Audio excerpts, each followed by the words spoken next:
Iya,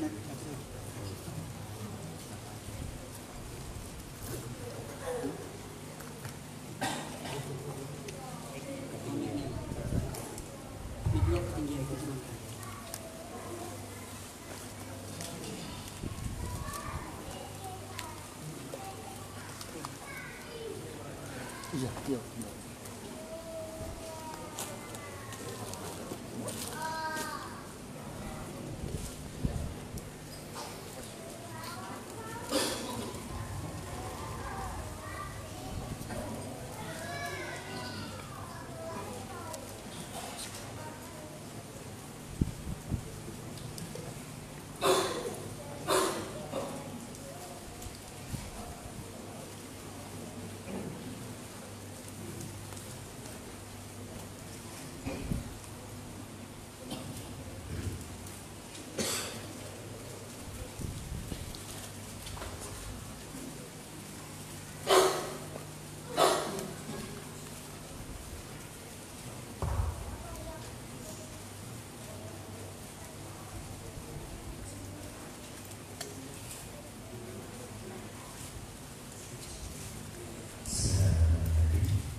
Assalamualaikum warahmatullahi wabarakatuh.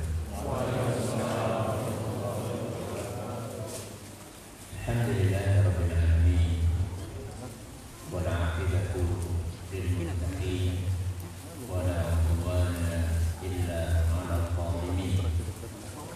Wa sallallahu ala nabiyyina wa sayyidina Muhammadin wa ala alihi wa sahbihi ajma'in, amma ba'd. Kita panjatkan puja dan syukur kehadirat Allah Subhanahu wa ta'ala pada kesempatan sore yang berbahagia kali ini. Kita masih kembali diberi kekuatan, kesehatan, hidayah serta taufik dari Allah Jalla wa'ala, sehingga kita bisa menunaikan sholat asar berjamaah di Masjid Nurul Iman di Kampung Semawis, Kota Semarang ini. Kita berharap semoga Allah Subhanahu wa ta'ala berkenan untuk menjadikan amal soleh yang kita lakukan dilanjutkan dengan pengajian umum ini sebagai amal yang diterima oleh Allah. Amin. Salawat dan salam semoga senantiasa tercurahkan kepada junjungan kita Nabi Agung Muhammad sallallahu alaihi wasallam, kepada keluarganya, sahabatnya, dan umatnya yang setia mengikuti tuntunannya hingga di akhir nanti. Para hadirin dan hadirat sekalian yang kami hormati, serta para pendengar dan pemirsa yang semoga senantiasa dirahmati oleh Allah Azza wa Jalla. Tema kita kajian sore ini sebagaimana yang sudah dipublikasikan adalah lulus madrasah Ramadan. Madrasah itu tempat napa? Tempat napa? Tempat belajar. Madrasah itu tempat belajar. Apakah Ramadan itu madrasah? Ini pertanyaan. Kok nggak ada yang jawab? Apakah Ramadan itu madrasah? Nggih. Madrasah apa? Ya madrasah Ramadan. Madrasah Ramadan. Kenapa Ramadan dikatakan madrasah? Karena di bulan ini kita belajar. Di bulan ini kita belajar.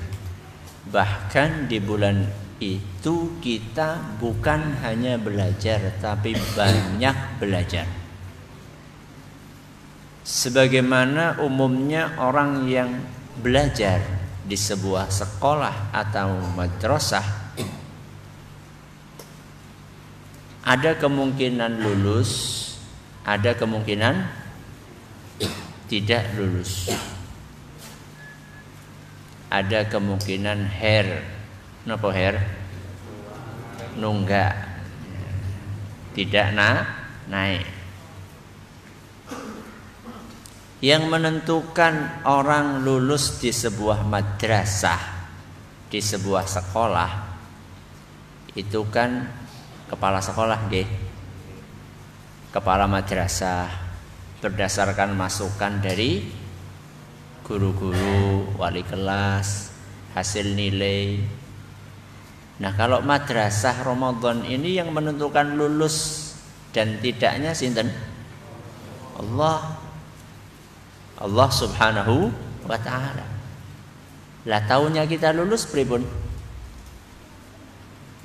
Apa pernah ada yang dapat bocoran dari Allah? Dari mana kita tahunya lulus dan tidak lulus? Jawabannya kita tahu lulus atau tidak lulus dari indikator kelulusan. Napa indikator? Tanda kuat. Jadi orang-orang yang lulus dari madrasah Ramadan itu dia punya indikator, punya tanda. Tandanya itu bukan kok kemudian ada stempel di jidatnya lulus mak jedok gitu, bukan seperti itu. Disebutkan oleh para ulama kita ketika mereka menjelaskan tanda orang beramal dan amalnya diterima, kata mereka, inna min alamati qabulil hasanati al hasanatu ba'daha. Sesungguhnya di antara tanda diterimanya amal soleh seseorang adalah konsistensi setelah itu. Berarti tandanya nopo? Konsisten. Niku tandanya. Jadi setelah lewat Ramadan ini, amal-amal yang pernah kita kerjakan di bulan Ramadan, kathah napa mboten? Amal-amal yang dikerjakan di bulan Ramadan, kathah napa mboten? Kathah. Apa saja coba?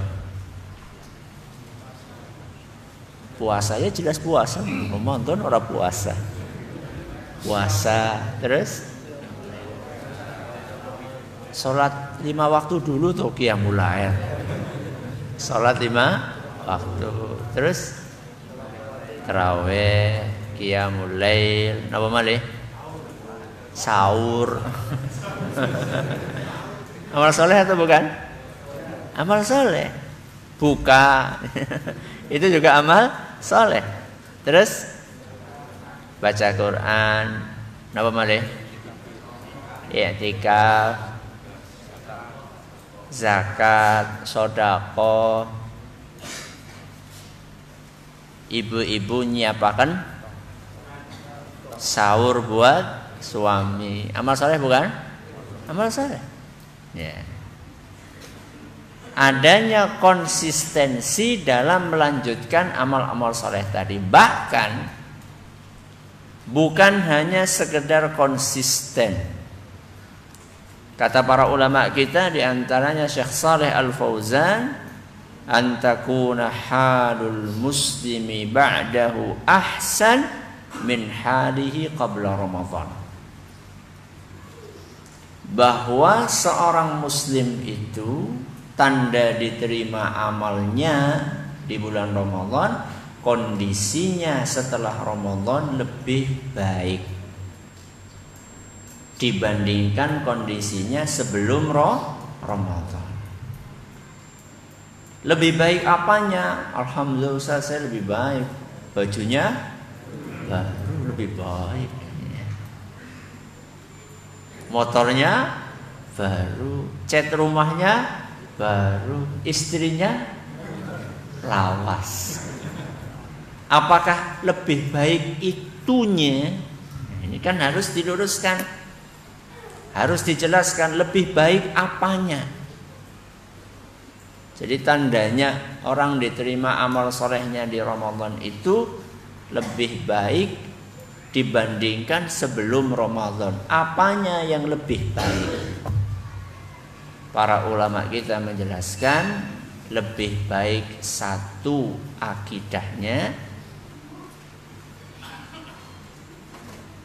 dua ibadahnya, tiga akhlaknya.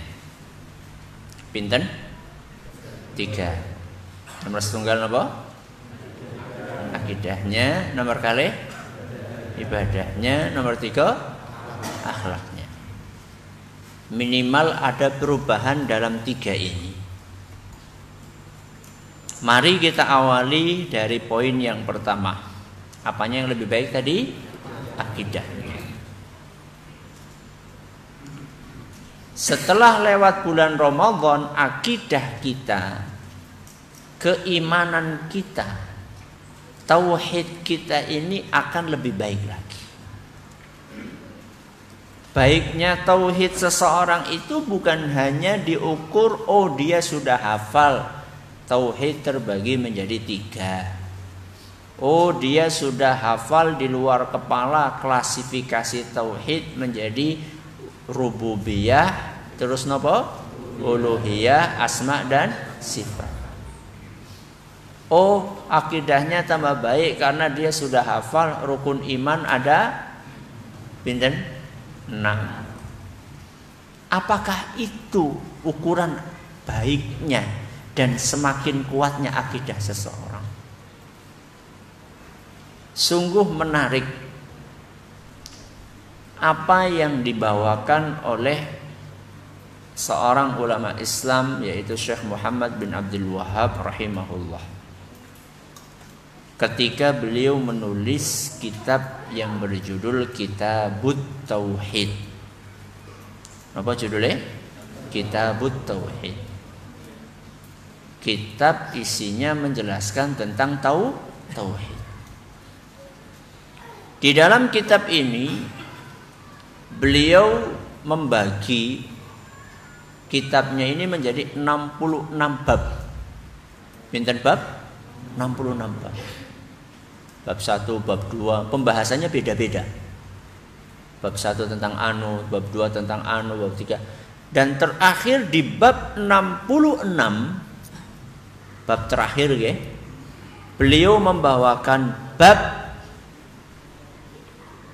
firman Allah Subhanahu wa taala dalam surat Az-Zumar ayat 67. Surat apa? Az-Zumar ayat 67. Ada yang hafal bunyi ayatnya? Kalau ada yang hafal dikasih hadiah. Sudah saya sebutkan nama suratnya sama nomor ayatnya. Surat apa wau? Az-Zumar. Ayat pinten? 67. Yang hafal redaksi ayatnya. Jangan baca, hafal loh. Gak ada nih. Kalau ada minta hadiah sama panitia. Atau saya kasih hadiah wedang jeruk. Ya. Yaitu firman Allah Subhanahu wa taala, "Wa ma qadarullaha haqqa qadrih."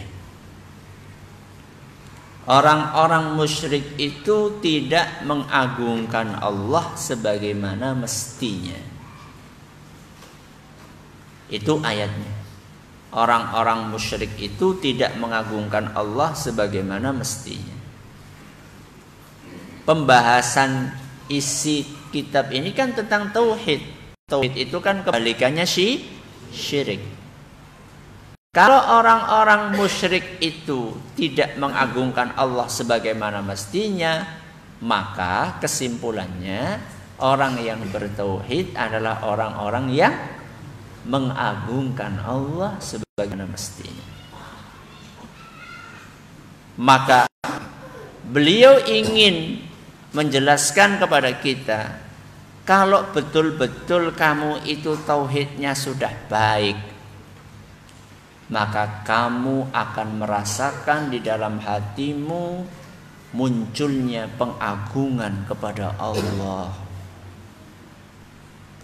Bagaimana mengagungkan Allah? Mengagungkan perintah-perintahnya, mengagungkan larangannya, mengagungkan syariatnya, mengagungkan nama-nama dan sifat-sifat Allah. Maka orang yang berakidah dengan kuat adalah orang yang semakin hari semakin mengagungkan Allah. Begitu ada datang perintah dari Allah Subhanahu wa taala, jawabnya sami'na wa ata'na. Begitu datang larangan dari Allah, berusaha untuk ditinggalkan. GPL, napa GPL? Gak pakai lampu. Ketika Allah Subhanahu wa taala berfirman wa dharu ma baqiya minar riba, tinggalkan riba, langsung sendiko dawu.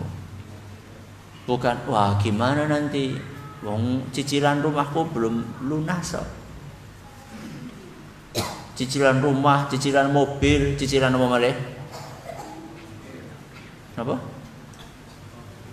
Motor. Ya, semuanya serba cicilan. Nanti ngutang beli kutang pun nanti nyicil. Serba kredit semuanya. Ya. Enggak seperti itu. Kalau orang mengagungkan Allah, akidahnya kuat, apapun perintah yang Allah perintahkan, apapun larangan yang Allah sampaikan kepada kita, maka kita berusaha untuk memenuhi perintah dan larangan itu semaksimal mungkin. Nah, bulan Ramadan ini adalah bulan di mana seorang hamba dilatih untuk menguatkan akidahnya. Dari mana kita bisa menyimpulkan seperti itu? Kalau kita perhatikan hadis-hadis yang menjelaskan tentang keutamaan puasa Ramadan, hadis-hadis yang menjelaskan tentang keutamaan tarawih, hadis-hadis yang menjelaskan tentang keutamaan Lailatul Qadar. Kalau kita perhatikan, ujung hadisnya rata-rata bunyinya ghufira lahu ma taqaddama min dzambi. Dosanya yang telah lampau akan diampuni. Orang yang puasa, orang yang tarawih, orang yang dapat Lailatul Qadar, dijanjikan oleh Nabi SAW dosa-dosanya yang telah lampau akan diampuni. Akan tetapi kadang-kadang luput dari perhatian kita kalimat yang sama di setiap hadis yang 3 tadi, yaitu selalu ada kata-kata imanan wahtisaban. Baik itu ketika Nabi SAW menjelaskan tentang puasa Ramadan, baik itu Nabi SAW menjelaskan tentang tarawih, baik Nabi SAW menjelaskan tentang Lailatul Qadar, semuanya ada sisipan kata imanan wahtisaban. Kuncinya itu di sini. Contoh misalnya hadis riwayat Bukhari dan Muslim yang menjelaskan tentang keutamaan puasa Ramadan. Kata Nabi SAW, man shoma Ramadana imanan wahtisaban. Barang siapa yang berpuasa di bulan Ramadan dengan penuh imanan wahtisaban, baru kemudian ganjarannya ghufira lahu ma taqaddama min dzambihi, akan diampuni dosanya telah lampau. Ini bicara soma, puasa. Hadis berikutnya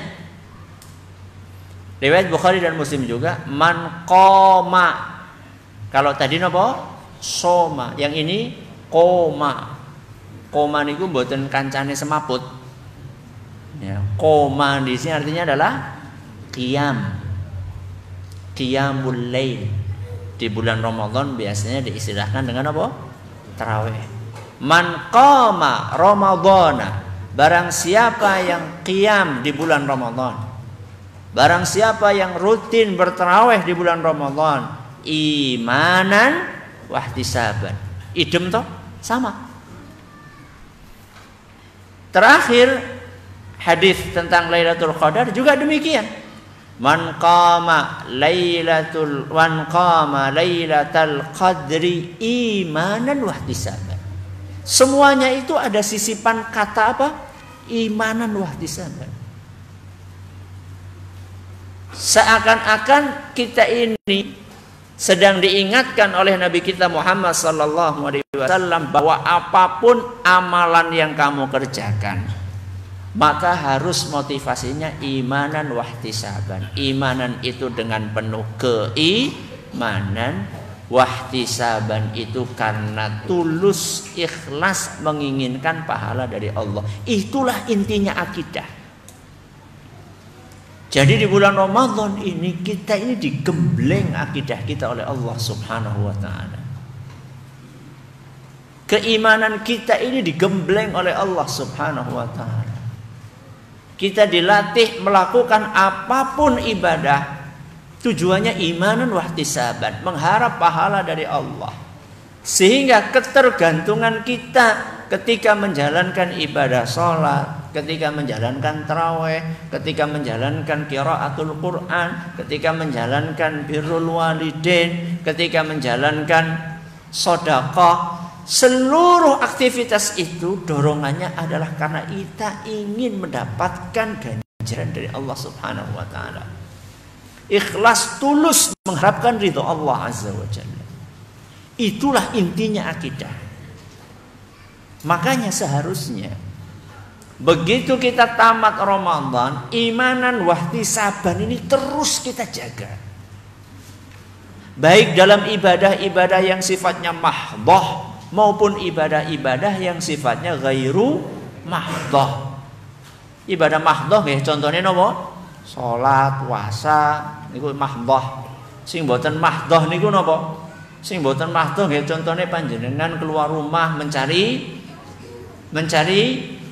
rezeki, nafkah buat siapa? Keluarga. Hadirkan ini terus di dalam hati kita. Seandainya kita berhasil untuk mempertahankan imanan wahtisaban ini dalam hati kita, sekecil apapun ibadah yang kita kerjakan, walaupun kita hanya sekedar lewat jalan, di tengah jalan ada nopo? Ada? Ya nggak mesti duri. Selain duri nopo? Kerikil. Ya. Bahaya nopo buatan kerikil niku? Bahaya. Bahayane nopo? Ya, kalau misalnya panjenengan pakai motor nggak sengaja makdles ketelindes itu, kemudian mencolot, ada orang lewat, kena kerikilnya pas di mata, gimana coba? Matanya copot, jatuh, itu kan bahaya. Ketika kita sudah banter gitu, tadi ada apa ya? Apakah saat itu kita akan balik lagi? Atau paling nanti di belakang saya juga akan menyingkirkan. Nanti yang lewat lagi, paling juga belakang saya. Bisa 5 hari kayak gitu orang semuanya ngomong, gak ada yang menyingkirkan. Walaupun kita sudah lewat 100 meter, berhenti, balik lagi. Saat itu rasakan di dalam hati kita, saya singkirkan gangguan dari jalan ini imanan wahtisaban. Mungkin kerikil yang saya singkirkan dari jalan ini bisa mengantarkan saya ke surga. Mungkin? Mungkin. Kanjeng Nabi SAW menjelaskan, ada seorang masuk surga itu cuma karena sebuah ranting pohon. Fi ghusni syajaratin. Cuma karena ranting pohon. Piye ceritane? Ya tadi dia lewat di sebuah jalan, makpluk kesampluk nopo? Ranting. Wah, ini kalau dibiarkan lama-lama akan semakin banyak korban yang berjatuhan. Maka akhirnya beliau pun patahkan ranting tersebut. Berarti ini menunjukkan segala sesuatu yang ganggu, bukan cuma urusan duri, ya, termasuk kerikil, apalagi tadi, paku, apalagi, beling, apalagi, kulit pisang, apa malih?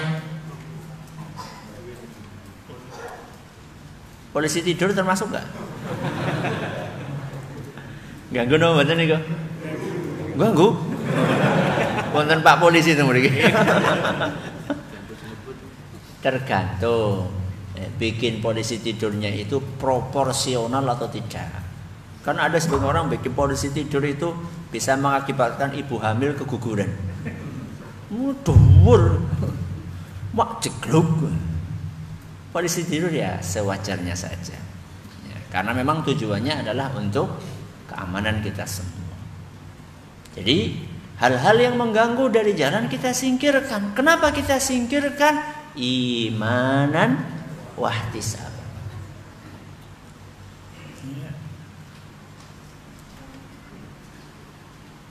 Maka orang-orang yang setelah bulan Ramadan ini dia selalu menghadirkan imanan wahtisaban dalam setiap amalan yang dia kerjakan.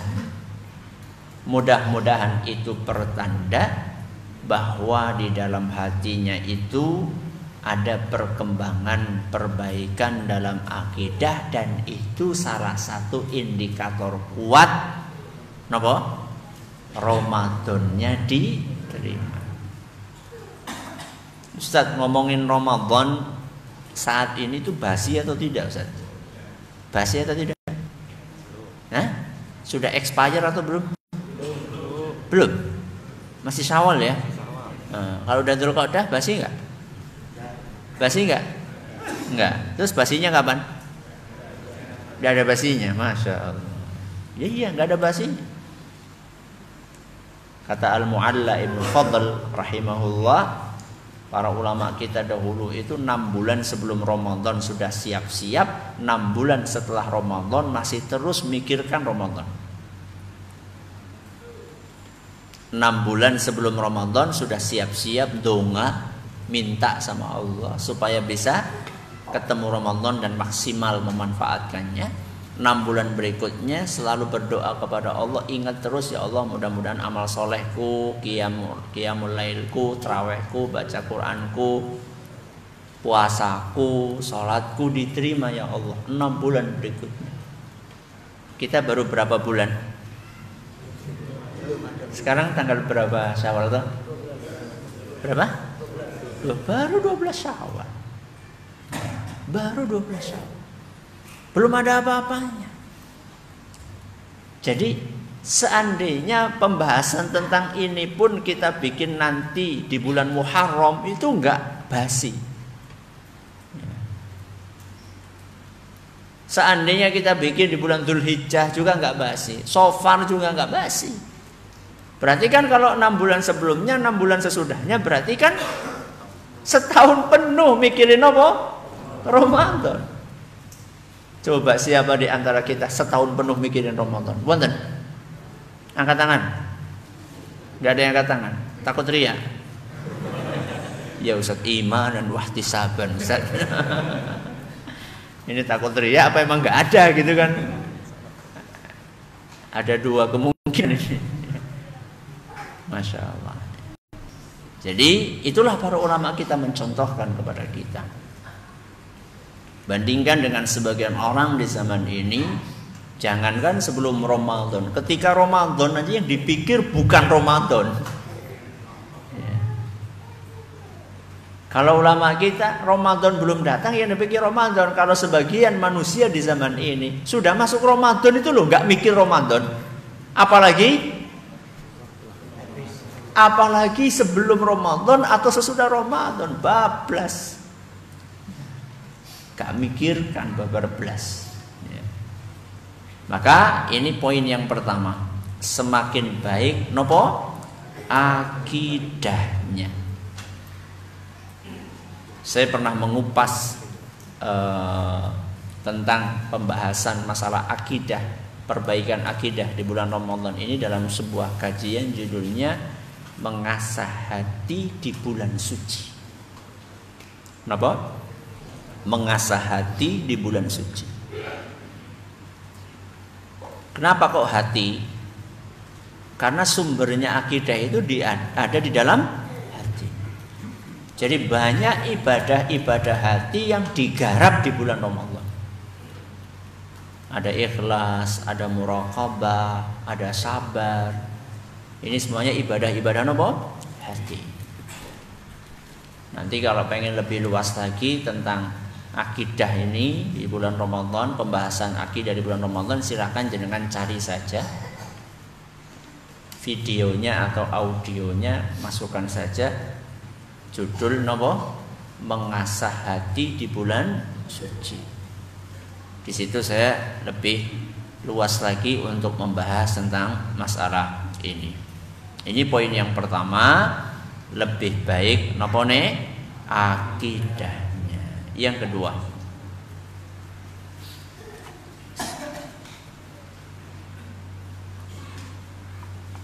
apa yang kedua tadi? Lebih baik ibadahnya.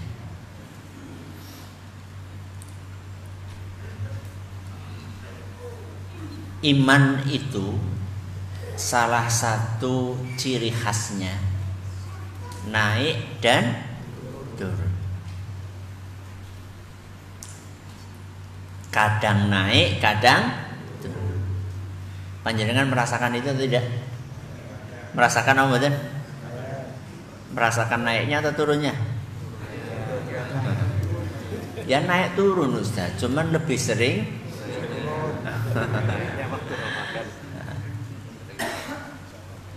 Allah tahu bahwa kita ini makhluk yang lemah, mengalami fluktuasi keimanan, kadang naik, kadang turun. Turunnya pun kadang-kadang sampai nyungsep. Saking apanya?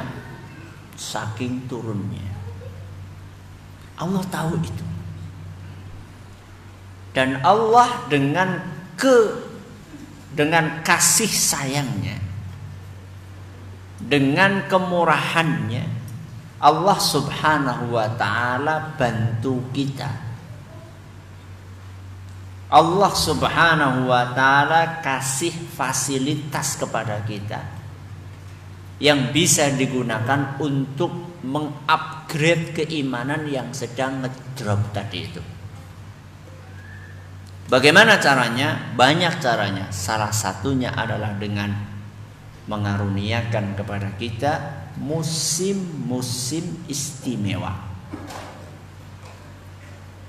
Napa? Musim-musim istimewa. Dan kalau kita perhatikan, ya, ada musim-musim istimewa yang sifatnya tahunan, ya. Ada musim-musim istimewa yang sifatnya mingguan. Ada musim-musim istimewa yang sifatnya harian. Yang harian contohnya adalah sepertiga malam terakhir. Ini waktu yang istimewa. Sampai Allah subhanahu wa ta'ala turun di malam-malam itu, di sepertiga malam itu, mengajak kita untuk berdoa, memohon ampun, mengajukan proposal apa yang kita inginkan kepada Allah, minta apa saja. Hal min da'in fa astajibalah. Ada enggak yang mau minta, aku akan kabulkan. Hal min mustaghfirin fa aghfirulah atau fa aghfirullah. Ada enggak di antara hambaku yang mau beristighfar, aku akan kabulkan permohonan ampunannya itu. Ini namanya waktu istimewa harian. Ada waktu istimewa pekanan. Setiap napa? Hari Jumat, inna min afdhali ayyamikum yaumal jum'ah. Di antara hari istimewa, hari yang paling istimewa kalian adalah hari Jumat. Makanya di hari Jumat ini salah satu waktu yang sangat mustajab adalah di ba'da asar sampai menjelang terbenamnya matahari. Waktu istimewa pekanan. Ada waktu istimewa tahunan. Contohnya adalah di bulan Ramadan. Nah, adanya waktu-waktu istimewa ini, kenapa Allah Subhanahu wa taala wallahu taala a'lam membedakan antara malam Lailatul Qadar dengan malam-malam yang lainnya? Kenapa di malam Lailatul Qadar itu ibadah di dalamnya bisa melebihi pahala ibadah selama 1000 bulan? Oh, cuma satu malam, bayangkan. Cuma satu malam bisa mengalahkan ibadah 1000 bulan. 1000 bulan itu pinten tahun? 83 tahun 4 bulan. Bayangkan satu malam bisa mengalahkan ibadah, pahalanya ibadah 83 tahun 4 bulan. Itu kan diskon luar biasa. Allah kasih waktu-waktu itu dalam rangka salah satunya adalah agar kita yang imannya sedang ngedrop tadi itu bisa dibangkitkan lagi. Allah kasih kita stimulus. Allah Subhanahu wa taala kasih kita rangsangan. Makanya disebutkan dalam hadis, ya baghiyal khairi aqbil wa ya baghiyasy syarri aqsir. Wahai para pemburu kebaikan, ayo bersegeralah. Wahai para penjahat, berhentilah. Berarti berhentinya cuma di bulan Ramadan tok, nggih? Betul. Kalau di bulan Ramadan saja masih pengen berbuat jahat, apalagi di luar Ramadan. Parah ini orang.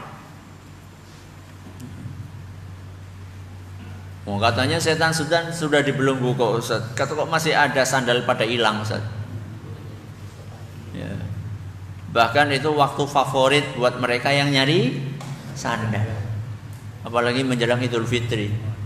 Nah, lumayan daripada beli. Kok masih ada Ustaz? Iya kan, setan jinnya, setan manusianya enggak dibelenggu. Bahkan mungkin ini setannya. Setan apanya? Setan manusianya. Yang dibelenggu kan setan-setan jin. Maradatul jin, setan-setan dari kalangan jin. Setan manusianya enggak, nafsunya juga enggak. Maka Allah Subhanahu wa taala bantu kita untuk meningkatkan ibadah. Makanya kalau antum perhatikan, kita rasakan itu bagaimana manusia di bulan Ramadan itu semangat beribadahnya rata-rata naik tajam. Di sini nih, ketika malam-malam Ramadan rame no mboten? Rame mboten? Rame. Masya Allah.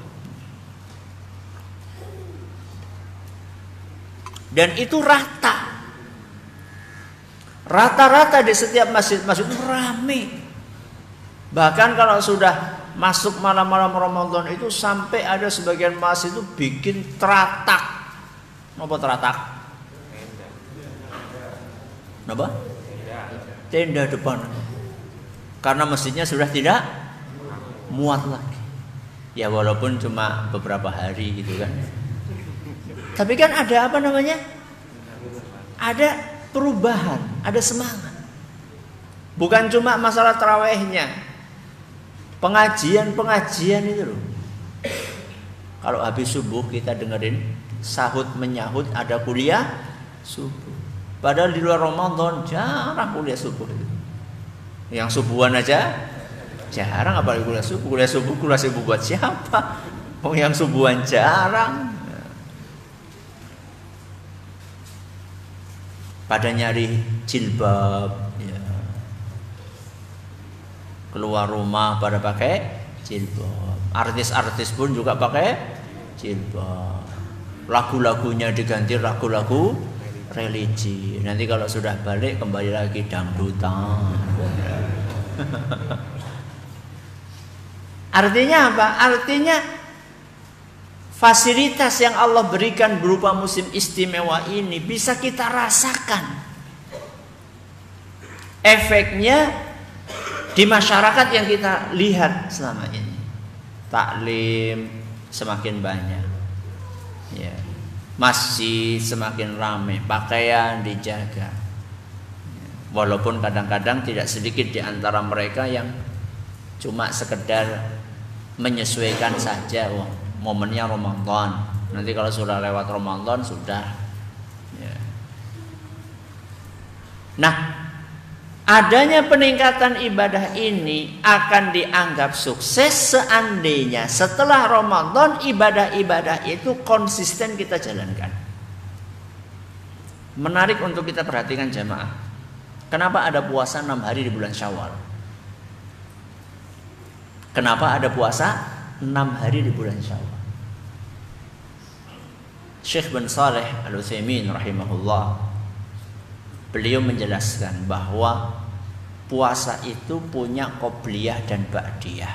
Seperti sholat fardu punya qobliyah dan ba'diyah. Sholat rawatib, sholat duhur niku wonten qobliyah, wonten apa? Ba'diyahipun. Ramadan juga seperti itu. Ada yang mirip dengan qobliyah dan ba'diyah. Qobliyah Ramadan apa? Qobliyah Ramadan apa? Puasa Sya'ban. Ini kemarin pada puasa apa enggak? Sya'ban? Insyaallah. Alhamdulillah. Sing puasa ya puasa, sing ora ya ora. Itu qobliyahnya Ramadan. Sebagai bentuk pemanasan sebelum datangnya Ramadan. Ternyata setelah Ramadan masih ada ba'diyahnya. Napa ba'diyah?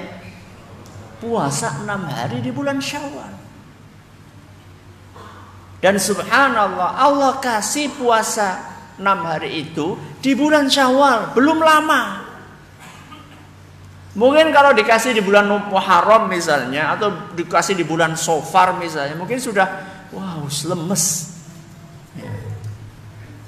Setelah kita puasa 1 bulan penuh 30 hari atau 29 hari, masa sih cuma 6 hari enggak kuat? Dan nyatanya banyak di antara kita sampai sekarang 6 hari sudah belum. Nanti Ustadz masih lama, kupatnya masih banyak Ustadz. Masih mikir kupat terus. Hari pertama kupat, hari kedua kupat, hari ketiga, sampai kapan kupatnya ini? Mungkin kalau hari pertama, kedua, ketiga ya mungkin masih ada. Ya Ustaz, waktunya silaturahim. Ustaz, sayang Ustaz ini. Ya. Makanya banyak keluhan sakit perut itu. Balas apa? Balas dendam. Ya. Oke lah, mungkin pertama, kedua, ketiga kita waktunya silaturahim. Ayo kita mulai lagi Syawalnya ini. Kata para ulama, ketika orang setelah Ramadan mengiringinya dengan 6 Syawal ini, maka seakan-akan dia berhasil merealisasikan, mempertahankan ibadah puasa. Dan itu bukan hanya puasa saja. Termasuk tarawih misalnya. Sekarang saya tanya, tarawih di sini berapa rakaat? 11 rakaat. Panjenengan di luar Ramadan, kira-kira sholat tahajud 11 rakaat niku ringan atau berat? Ringan? Masya Allah. Ringan apa berat?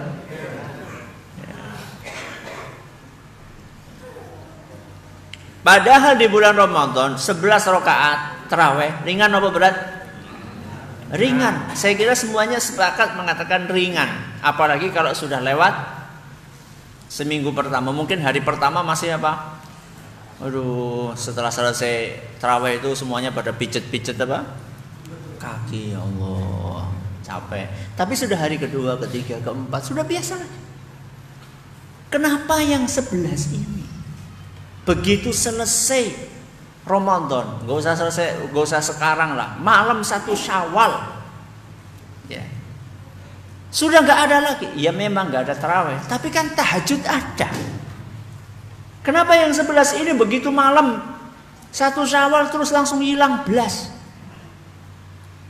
Yo apa nggak dikasih lah, berapa lah, ya 2 apa 1 gitu kan agak mending. Ini belas langsung, gak ada bekasnya sama sekali.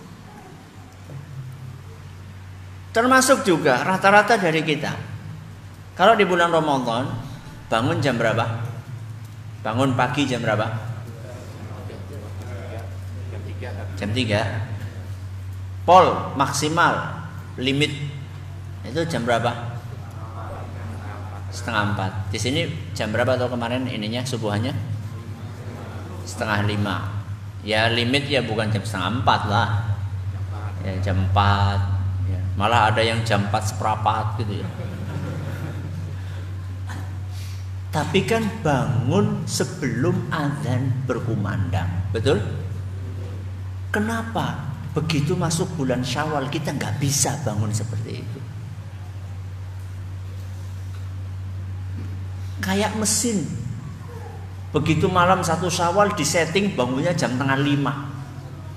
Kenapa?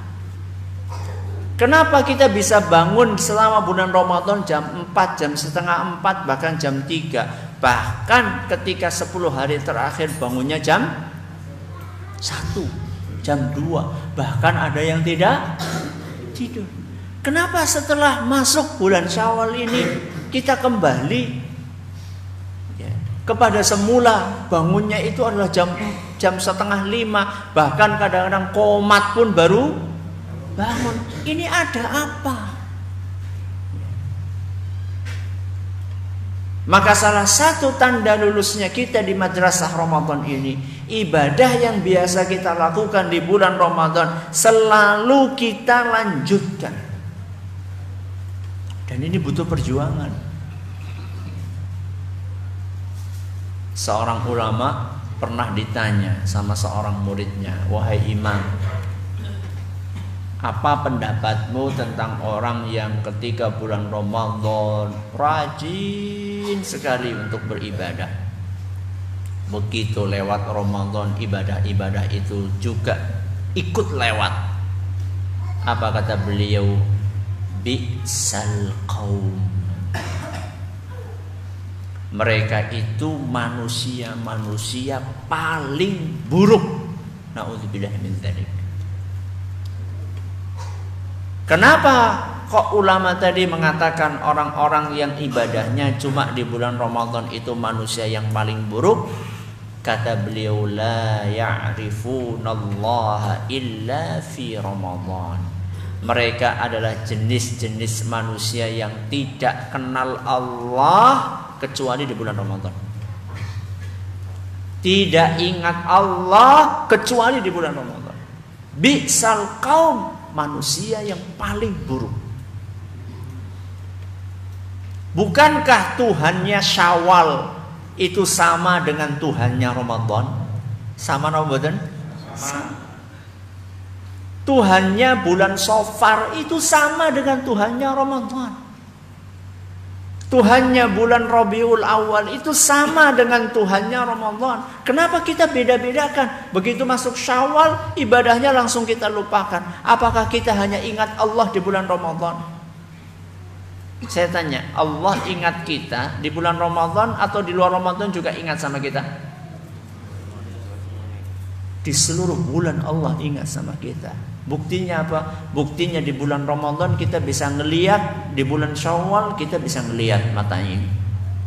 Di bulan Ramadan telinga ini bisa kita gunakan untuk mendengar, di bulan Syawal telinga ini bisa kita gunakan untuk mendengar. Di bulan Ramadan jantung ini bisa berdetak, di bulan Syawal jantung ini juga bisa berdetak.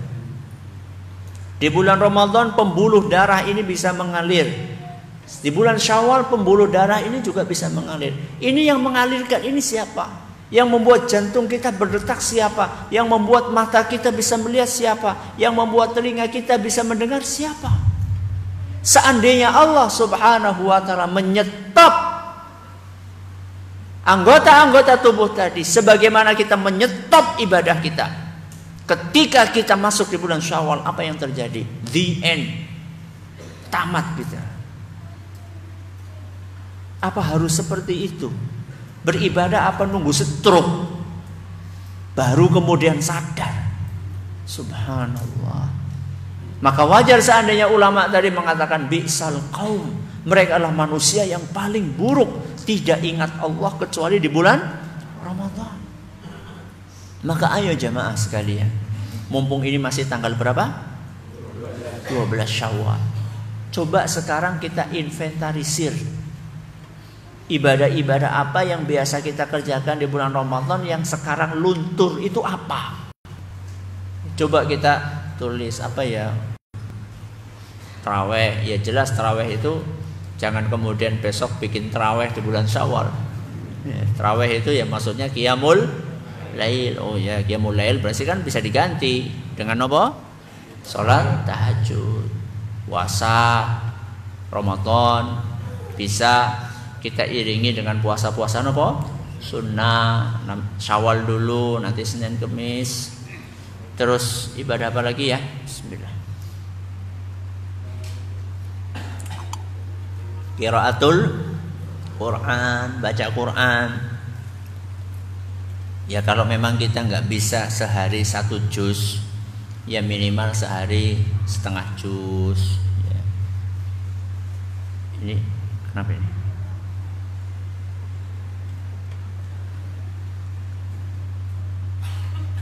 Kalau seandainya, padahal 1 juz itu sudah batas minimal. Ya. 1 juz itu sudah batas minimal sebenarnya. Nabi kita sallallahu alaihi wasallam itu menjelaskan dalam sebuah hadis yang diriwayatkan oleh Imam Bukhari, kata Nabi kita Muhammad sallallahu alaihi wasallam, "Iqra'il Qur'ana fi syahrin." Nabi kita sallallahu alaihi wasallam bersabda, khatamkan Al-Qur'an sebulan sekali. Itu sudah minim sebenarnya. Itu pesan dari siapa? Rasul SAW. Khatam sebulan sekali. Itu sudah paling minim. Tapi kalau memang nggak bisa ya dikurangi lagi jadi sebulan berapa kali? Setengah kali. Ya mending lah daripada orang yang tidak megang mushaf kecuali di bulan Ramadan. Kalau udah luar Ramadan mana ya mushafnya ya? Sampai narohnya saja lupa. Maka ini yang kedua. Yang pertama, apanya yang lebih baik? Akidahnya. Yang kedua, ibadahnya. Yang ketiga, akhlaknya. Apakah di bulan Ramadan ada perbaikan akhlak? Naam, ada perbaikan akhlak. Saya pernah sampaikan itu dalam sebuah kajian judulnya Ramadan Madrasah Akhlak. Ramadan Madrasah Akhlak. Nanti jangan cari. Ya, di situ saya mengupas cukup panjang tentang masalah ini, bagaimana korelasi antara Ramadan dengan akhlak. Salah satunya saya kasih sampel ya. Nabi sallallahu alaihi wasallam dalam sebuah hadis yang diriwayatkan oleh Imam Ahmad, dan hadis ini dinyatakan sahih oleh Imam Ibnu Hibban dan Syekh Al-Albani.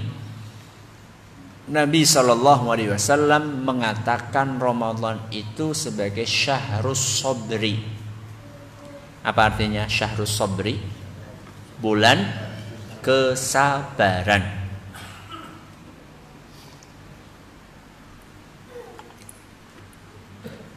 Bulan apa? Kesabaran. Sabar niku artinya apa? Apa artinya sabar? Sabar ya sabar Ustaz. Apa sabar? Menahan. Napa? Menahan. Apa yang ditahan? Diri. Menahan diri. Aplikasinya Ustaz, sabar ketika beribadah, menjalankan perintah Allah. Sabar saat meninggalkan larangan Allah. Sabar ketika menghadapi takdir yang tidak enak. Bagaimana aplikasinya? Sabar saat menjalankan perintah Allah, terus sabar saat menghindari larangan Allah. Berikutnya sabar ketika menghadapi takdir Allah yang gak enak. Sabar ketika menjalankan perintah Allah. Ketika kita diperintahkan oleh Allah Subhanahu wa taala untuk sabar saat emosi. Di dalam Al-Quran Allah berfirman wal kadhiminal ghaidha, dan orang-orang yang menahan emosinya ketika dia sedang marah.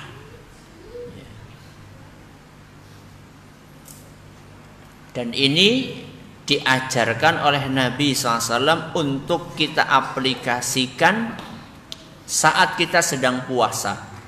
Dalam hadis riwayat Bukhari dan Muslim, fa in sabbahu ahadun au qatalahu, seandainya kita sedang puasa kemudian ada orang mencaci maki kita, ada orang menyakiti kita, ada orang membangkitkan emosi kita, falyaqul, hendaklah dia berkata innimru'un shaim, aku sedang puasa. Artinya apa? Artinya aku sedang puasa, nanti aja kalau sudah buka, gitu. Itu artinya bukan. Artinya saya ini sedang puasa dan puasa saya ini mengajarkan saya untuk sabar. Saya tidak akan layani. Mau siang, mau malam, mau bulan Syawal, saya tidak akan layani. Itu artinya.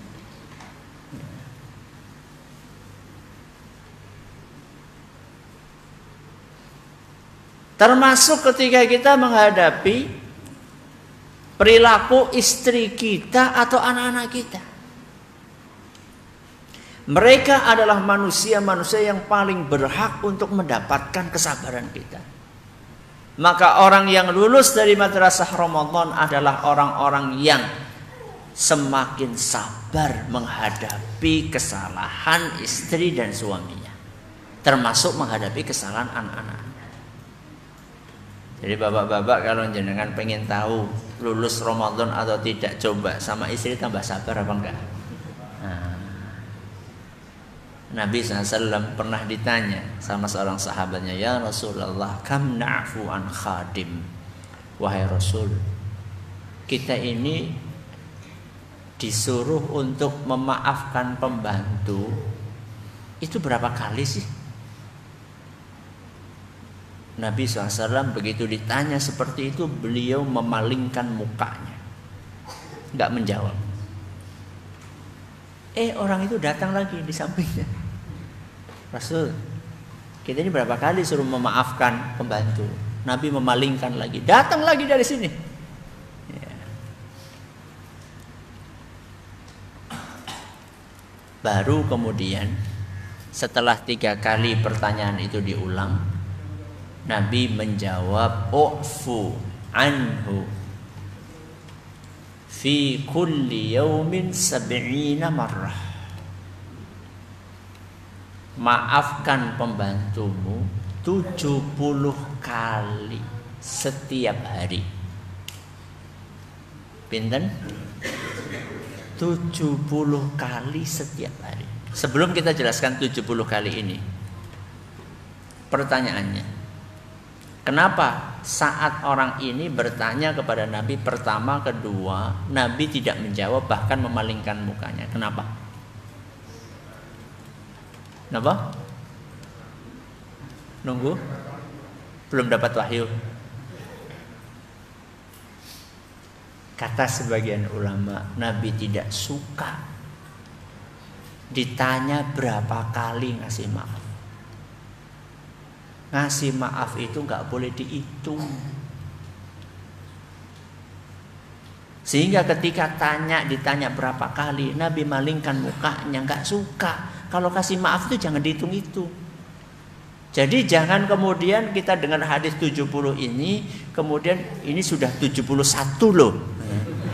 Nah, itu loh maksud saya.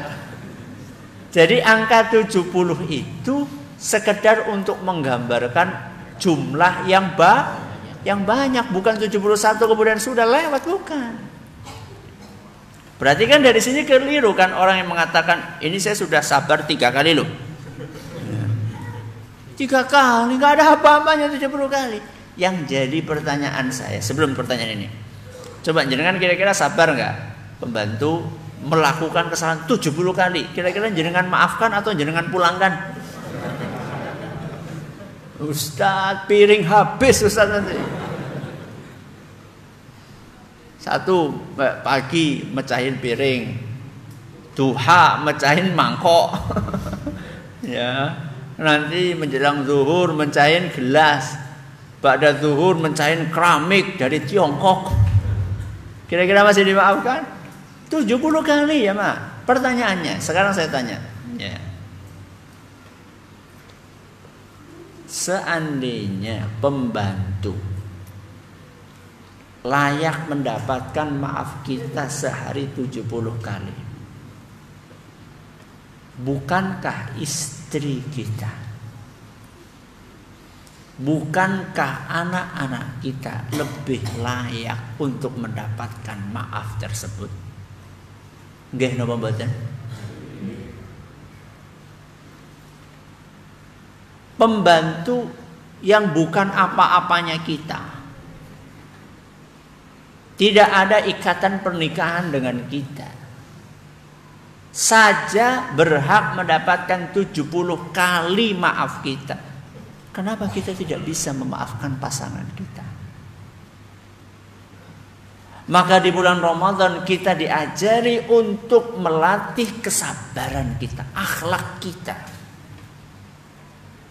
Dan manusia yang paling berhak untuk mendapatkan perubahan akhlak kita itu adalah istri kita, anak-anak kita. Kalau ibu-ibu berarti suaminya. Maka harusnya ibu-ibu ini setelah Ramadan tambah sabar. Contohlah ibunda kita Khadijah radhiyallahu anha. Ketika Nabi kita sallallahu alaihi wasallam dapat wahyu dari Allah Azza wa Jalla, beliau pulang dalam keadaan tubuhnya nopo? Menggigil, ketakutan. Langsung beliau berkata kepada istrinya, "Zammiluni, zammiluni." Selimuti aku, selimuti aku. Langsung Khadijah ini tanpa banyak bicara, tanpa banyak ngomong, langsung menyelimuti Rasulullah SAW. Coba saya tanya, kira-kira istri jenengan kalau jenengan datang langsung, "Dek, dek selimuti aku." Ya, kira-kira apa yang dia lakukan? "Pak, ada apa, Pak? Ada apa? Bapak dari mana aja, toh?" Begitu toh? Dan rata-rata itulah pertanyaan istri kalau suami pulang. Enak atau tidak Pak jenengan begitu pulang ditanya, "Bapak dari mana aja sih sampai jam sekarang?" Enak atau tidak? Enggak enak, blas ora enak. Wong orang capek kok ditanya dari mana? Udah kayak gitu dari mana aja gitu. Ada kata aja lagi. Enggak enak itu.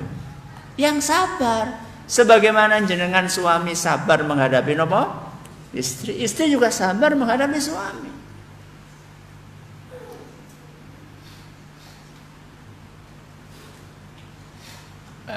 Ustaz, kalau nggak salah Ustaz Syafiq apa ya? Hafizahullah. Istri itu seharusnya mengganti kata dari mana diganti dengan butuh apa gitu. Pengen apa gitu. Jadi pertanyaannya diganti, bukan dari mana tapi pengen apa. Kata beliau, kenapa kok para suami lebih suka pergi ke warung? Karena kalau di warung ditanyanya pengen apa. Kalau di rumah ditanyanya dari mana. Makanya lebih suka pada ke warung. Maka kalau pengen bapak-bapak ini betah di rumah, perbanyak pertanyaan, pengen apa? Pengen apa Pak? Yang panas apa yang dingin?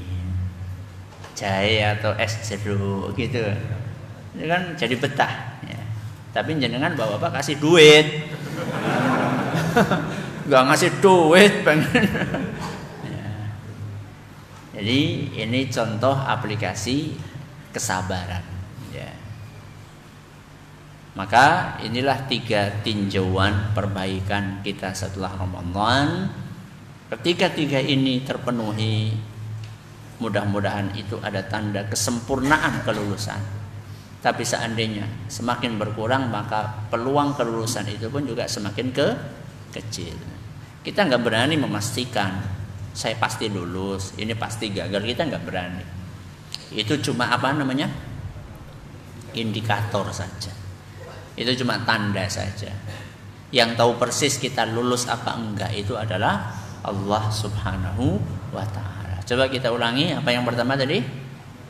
Semakin baik akidahnya. Yang kedua, ibadahnya. Yang ketiga, akhlaknya. Mudah-mudahan bermanfaat buat kita semuanya. Terima kasih atas perhatiannya, atas segala kekurangannya. Silahkan, masih ada waktu beberapa saat. Kalau ada yang mau tanya bisa disampaikan pertanyaannya. Monggo.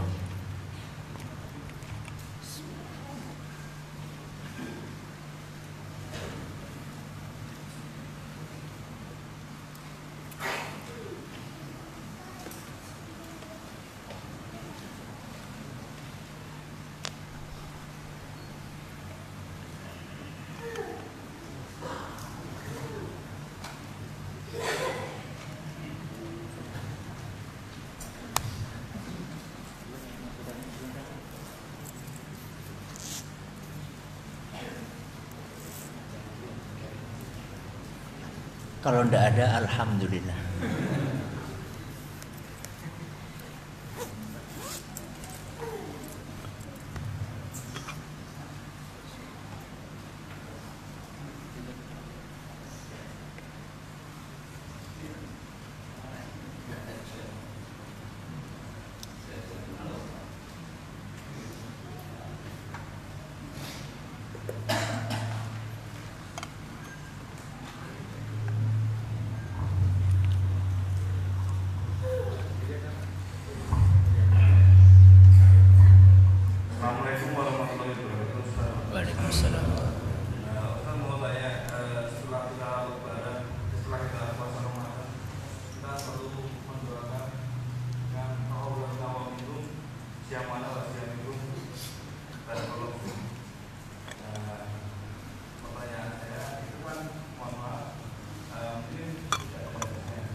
Waalaikumsalam.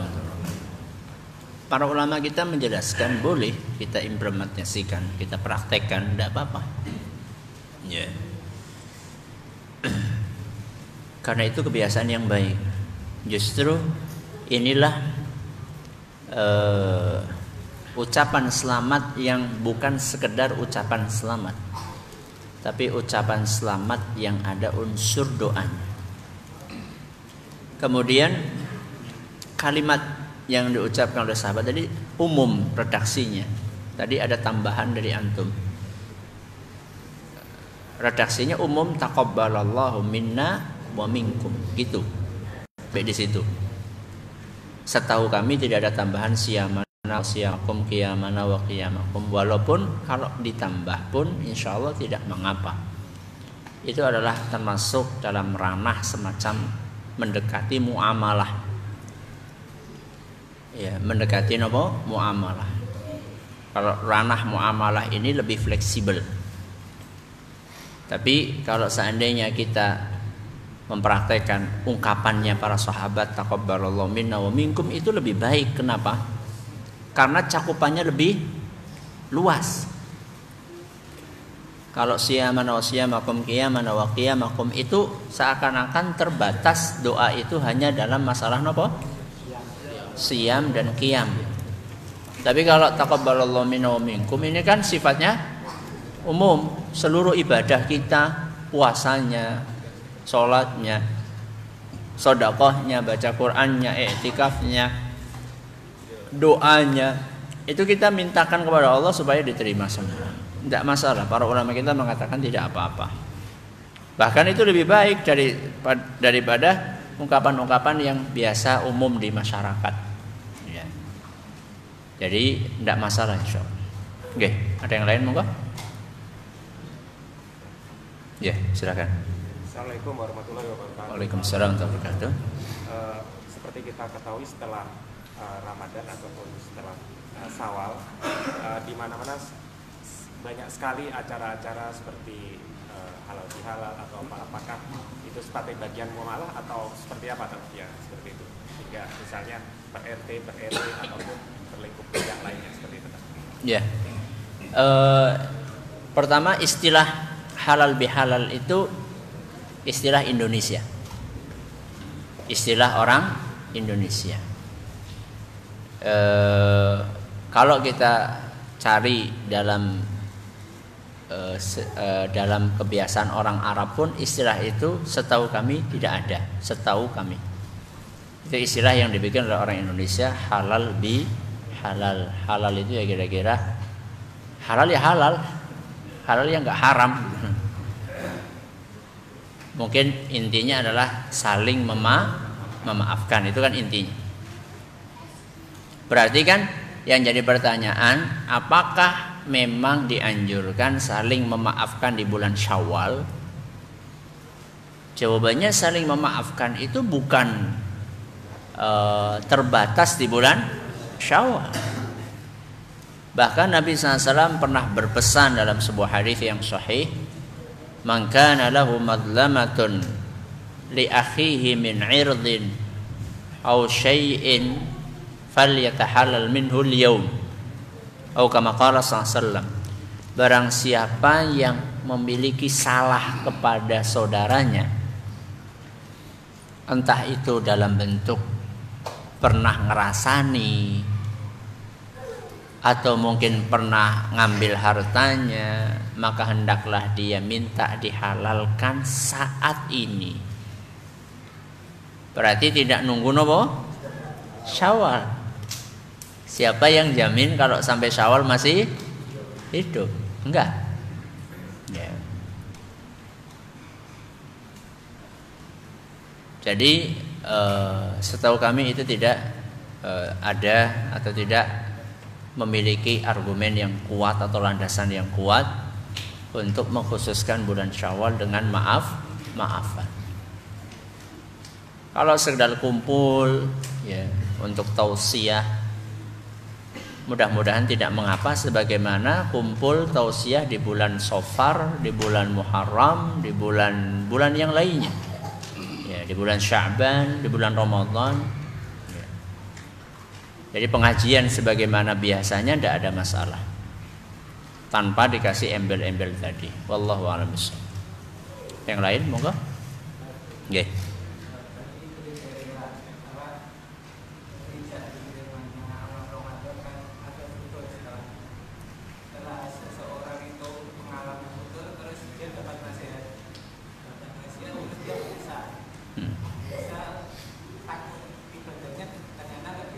Dia semangat. Apakah dia bisa mendapatkan kelulusan dari Ramadan sebelumnya? Karena sebenarnya dia sudah. Ya, begini, Syekh Saleh Muhammad bin Shalih Al-Utsaimin, beliau menjelaskan bahwa kalau ada orang yang mengalami futur itu iman apa? Menurun. Setelah Ramadan, di bulan Syawal atau di bulan berikutnya, apakah itu tanda Ramadannya gagal? Kata beliau bukan. Tidak selalu demikian. Kenapa? Karena nggak ada manusia yang imannya itu naik terus, itu tidak ada. Ya, kecuali mungkin manusia-manusia istimewa, Nabi kita Muhammad SAW, para nabi, para rasul. Kalau kita ini semuanya pernah mengalami fluktuasi keimanan tersebut. Ya. Jadi ketika ada orang futur, itu bukan tanda bahwa dia pasti Ramadannya ditolak, enggak. Tapi kemudian jangan lantas ya wis lah futur ae nek kaya ngono. Bukan. Tidak seperti itu. Tapi mengatakan itu tanda Ramadan tidak diterima, itu butuh dalil. Namun tadi pertanyaannya bagus, ketika futur kemudian dengar nasihat naik lagi, mudah-mudahan itu justru tanda bahwa orang ini keimanannya masih ada dan mudah untuk disentuh. Bersyukurlah orang-orang yang ketika dengar nasihat itu dia tergugah. Wa idza tuliyat 'alaihim ayatuhu zadatuhum iman. Orang-orang yang beriman itu tandanya kalau dengar nasihat, dengar ayat, dengar hadis, imannya tambah. Berarti kalau kita merasakan adanya itu berarti kita beriman. Nah, yang parah itu orang-orang yang enggak ngefek dengar nasihat. Masuk telinga kanan, keluar telinga kanan.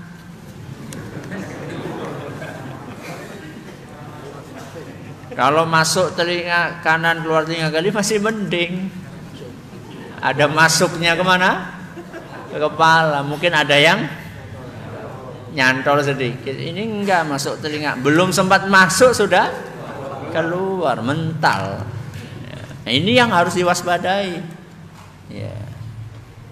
Maka insya Allah itu tanda kebaikan. Insya Allah tanda kebaikan.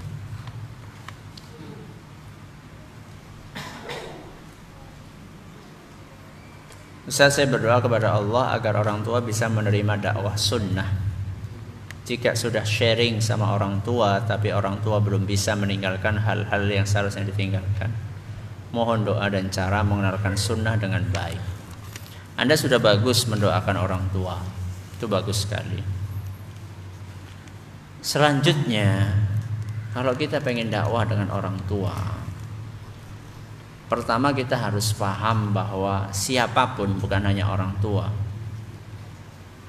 itu membutuhkan adanya tahapan. Membutuhkan adanya tahapan untuk bisa menerima sebuah hidayah.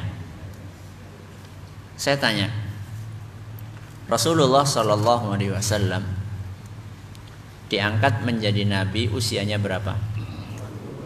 40 tahun. Berapa? 40 tahun. Beliau wafat di usia 63 tahun. Berarti beliau itu menjadi nabi dan rasul berapa tahun? 23 tahun. Padahal usianya 63 tahun. Berarti sebelum beliau jadi nabi berapa? 40 tahun. Lebih banyak mana fasenya? Sebelum menjadi nabi. Kenapa? Sebagian ahli sejarah mengatakan 40 tahun itu sebagai bentuk persiapan. Persiapan psikologis buat umat atau masyarakat yang akan didakwahi. Supaya mereka kenal dulu sosok manusia yang akan diangkat menjadi nabi ini. Mengenali kebaikannya, ketulusannya, keramahannya, kejujurannya. Dan ternyata berhasil atau tidak Rasulullah SAW? Berhasil. Sampai mendapatkan gelar Al-Amin. Baru kemudian beliau berdakwah. Sekarang saya tanya, begitu jenengan ngaji sunnah ini, berapa lama jenengan mengenalkan akhlak yang baik kepada orang tua? Atau begitu ngaji sehari langsung, Bu, gak boleh ini Bu, haram ini. Bapak sini Pak, ayo kumpul-kumpul, keluarga semuanya. Innal hamdalillah. Gitu. Orang tua itu ingin melihat apa sih perubahannya. Setelah ngaji itu apa tuh perubahannya? Perubahan itu bukan cuma perubahan penampilan lahiriah. Ya. Perubahan itu bukan cuma perubahan pakaian. Perubahan yang pengen dirasakan oleh orang tua itu perubahan perilaku. Tambah sopan. Kalau dulu bicara dengan orang tua nggak boso, sekarang apa? Boso. Ya.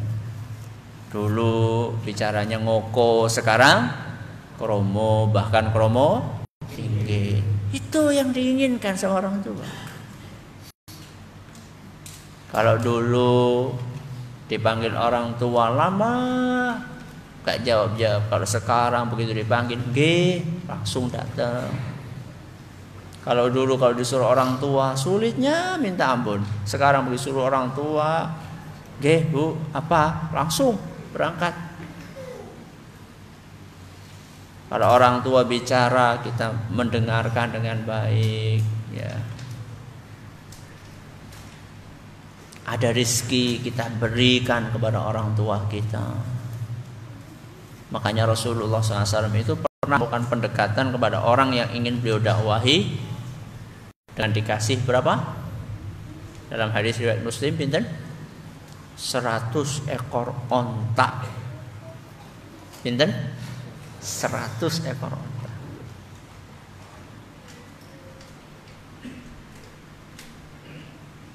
Kalau dirupiahkan berapa? Onta itu ya kayak sapi, kira-kira lah. Sapi berapa? Biar hitungnya gampang, misalnya 20 ya. Berarti berapa? 2 miliar. Nabi keluarkan 2 miliar itu untuk ngajak orang supaya masuk Islam. Dan ternyata enggak masuk Islam.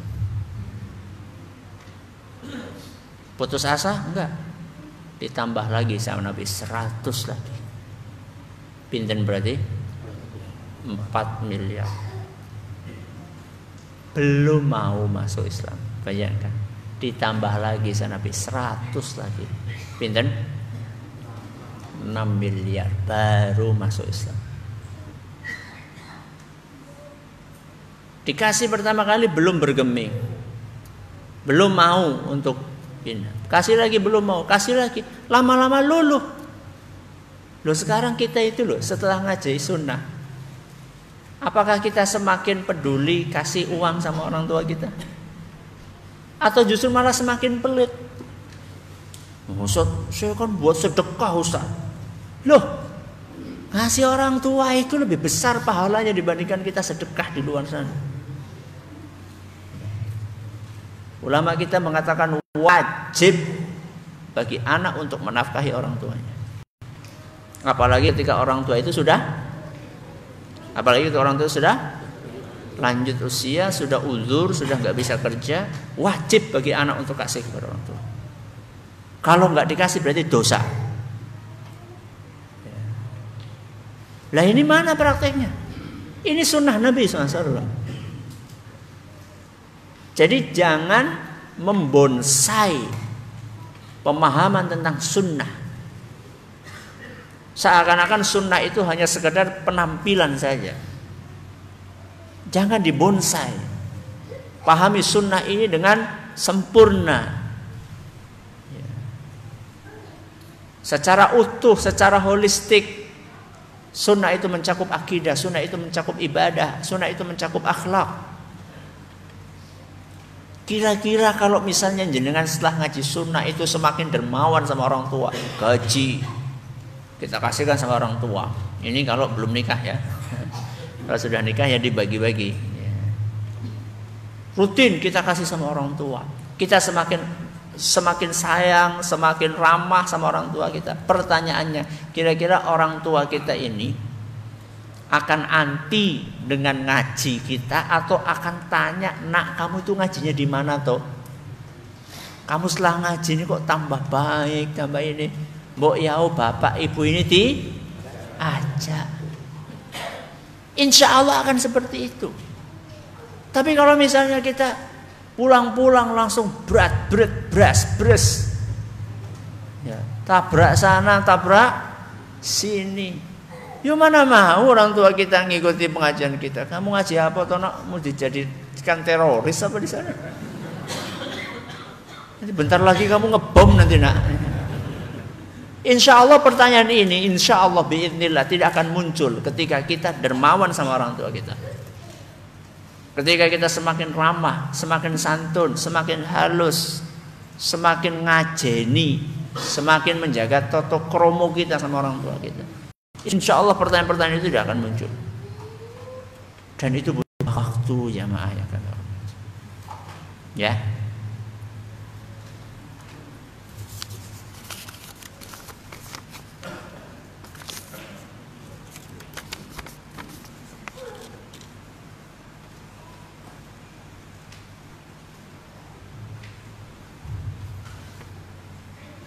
Ustaz, sebelum puasa orang tua saya meminta saya untuk ziarah kubur mbah yang sudah meninggal, tapi saya tidak dan belum sempat merealisasikan permintaan tersebut karena tidak ingin dianggap seperti orang-orang biasanya ziarah kubur belum Ramadan. Sebaiknya kapan waktu yang tepat untuk ziarah kubur? Kapan saja. Ya, kapan saja. Ya, sering-sering aja ziarah kubur. Ya, mau di bulan Ramadan, mau di bulan Syawal, mau di bulan Dzulqa'dah. Kalau Anda sudah rutin ziarah kubur, jangan kemudian ketika bulan Sya'ban terus Anda tinggalkan. Kalau Anda sudah biasa rutin ziarah kubur, sudah ziarah kubur aja. Toh di dalam hati kita tidak ada apa? Tidak ada maksud untuk mengkhususkan pamitan sama mbah-mbah ini nyuwun pangestu. Kan kita ziarah kuburnya bukan seperti itu. Kita ziarah kubur untuk mendoakan maghfirlahum warhamhum wa'afihim wa'fu anhum. Itu kan tujuan kita ziarah kubur. Jadi kapan saja. Ya, semakin sering semakin baik. Ya, walaupun ada khilaf di antara para ulama apakah wanita masuk dalam kategori itu atau tidak. Tapi kita bicara secara umum, semakin sering semakin baik. Zuru al-kubur. Nabi SAW ngajarin kepada kita, ayo ziarah kubur. Ya. Jadi Rasulullah SAW pun mencontohkan hal itu. Pernah suatu hari Nabi SAW, suatu hari Aisyah radhiyallahu anha kehilangan Nabi. Suatu malam Nabi Aisyah kehilangan Nabi, nggak tahu Nabi di mana. Dicari-cari ketemunya sedang ziarah kubur. Antum berani nggak malam-malam ziarah kubur? Ya nggak harus malam. Cuman hadis itu menunjukkan bahwa Nabi praktek, bukan cuma ngajarin, tapi juga nopo praktek ziarah kubur Nabi SAW. Ya. Jadi ziarah kubur itu waktunya bebas kapan saja, silahkan dipersering. Jam 5, mudah-mudahan apa yang kami sampaikan bermanfaat buat kita semuanya. Terima kasih atas perhatiannya, mohon atas segala kurangannya. Kita tutup dengan membaca subhanakallahumma wa bihamdika asyhadu an la ilaha illa anta astaghfiruka wa atubu ilaik. Assalamualaikum warahmatullahi wabarakatuh.